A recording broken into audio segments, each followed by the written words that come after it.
Right, today we're going to bring a fly swatter fan, and this is perfect for outdoors or indoors.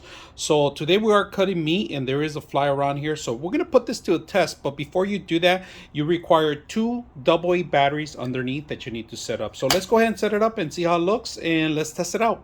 So to set it up, prior to setting up, make sure you fold them a little bit up, curl them up at least, so it could help you out, so you could keep the actual balance up and spinning. So I did that already. What you can do is like just roll it up with your finger, keep it there for a couple minutes, and then it will straighten it out. Right, the actual strip is a reflector. It's plastic. If you guys can see, it's pretty bright. Now the tower itself, you're supposed to twist on and make it taller, but you could even lower it down for lower range, all right? So you could raise it up. I'm doing with one hand, so it's gonna be a little harder, and you twist it, and that's pretty much does the tower, right? So we're gonna set up the actual point, and then we're gonna put it over here because there is a fly here around here. So let's go ahead and do that. All right, so keeping things away, this is pretty much how it works. That's the speed that it's going through.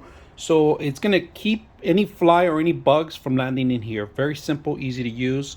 Also, the fan underneath of it has a hook that you can set it up so it can also fan backwards, upside down too. So very simple, easy to use. I hope you guys enjoyed the video.